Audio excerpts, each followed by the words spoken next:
This evening we have two readings. Our first reading is taken from the first book of Samuel, chapter 3, verses 8 to 19.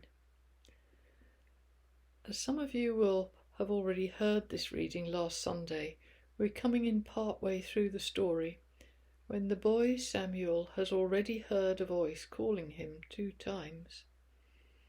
I'm reading from the New International Version of the Bible.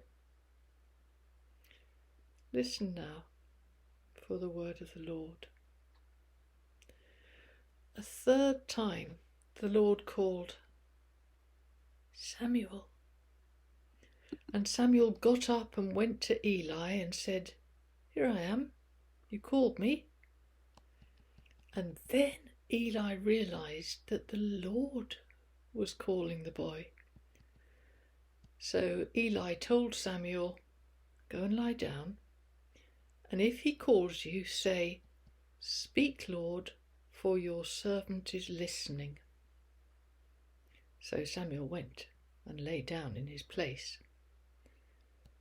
And the Lord came and stood there, calling as at the other times, "Samuel, Samuel."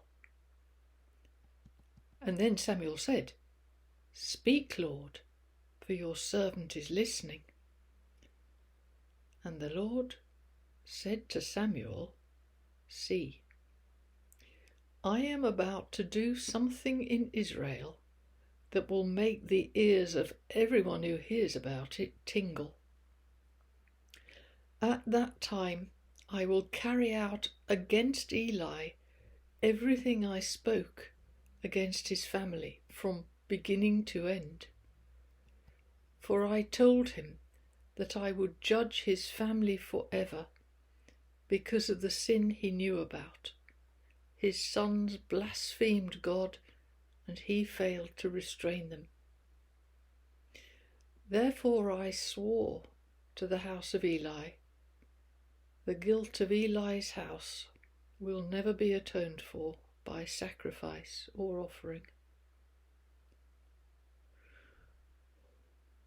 Samuel lay down until morning and then opened the doors of the house of the Lord. He was afraid to tell Eli the vision.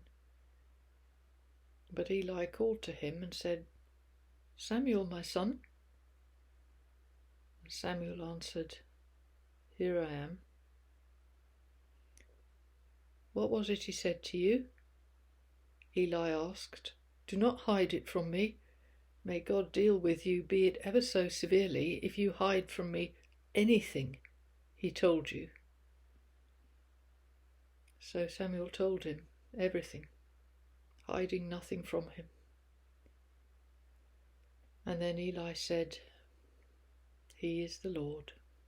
Let him do what is good in his eyes." And the Lord was with Samuel as he grew up, and he let none of Samuel's words fall to the ground. And now our second reading from the Gospel of Luke, chapter 1, verses 57 to 66.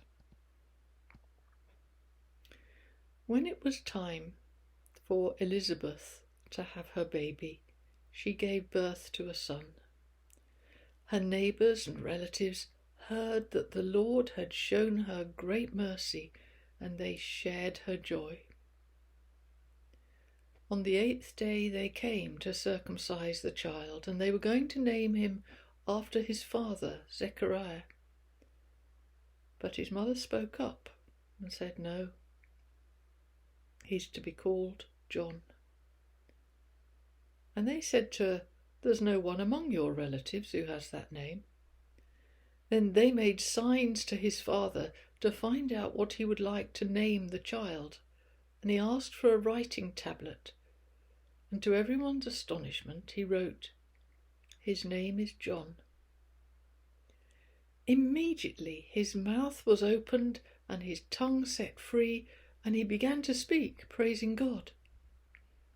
All the neighbours were filled with awe, and throughout the hill country of Judea People were talking about all these things, and everyone who heard this wondered about it, asking, "What then is this child going to be?" For the Lord's hand was with him. For the word of the Lord. Thanks be to God.